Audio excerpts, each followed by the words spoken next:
Un effort physique s'accompagne toujours d'un ensemble de modifications importantes dans l'organisme, tant au niveau de l'activité respiratoire que de l'activité cardiaque.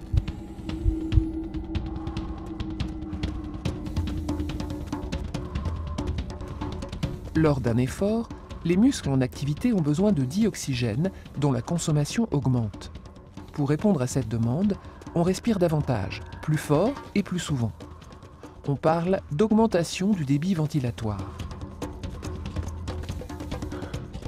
Le débit ventilatoire se calcule en multipliant le volume d'air courant, c'est-à-dire le volume d'air circulant dans l'appareil respiratoire lors d'une inspiration ou d'une expiration, par le rythme respiratoire, représentant le nombre de cycles inspiration-expiration par minute.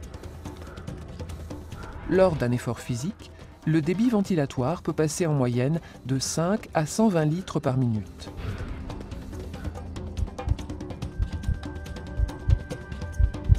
Cette augmentation du débit ventilatoire résulte de l'accroissement du nombre de respirations, qui passe de 16 mouvements par minute environ au repos à une cinquantaine pendant l'effort.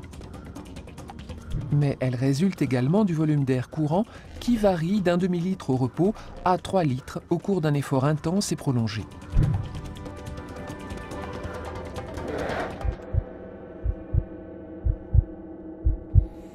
L'organisme doit apporter dioxygène et nutriments en grande quantité aux muscles.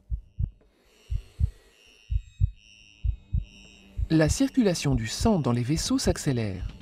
Débit et fréquence cardiaque augmentent nettement. La fréquence cardiaque ne dépassera toutefois pas une valeur limite, qui est approximativement donnée par la formule fréquence cardiaque maximum égale 220 moins l'âge en années.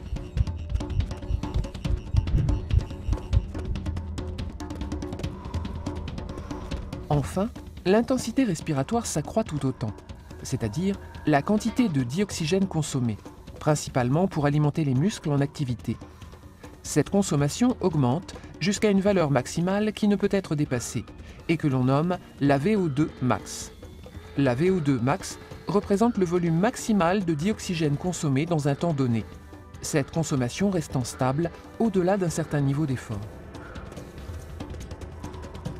Toutefois, la valeur de la VO2 max peut être améliorée par l'entraînement régulier et adapté dans les limites des dispositions génétiques de chacun.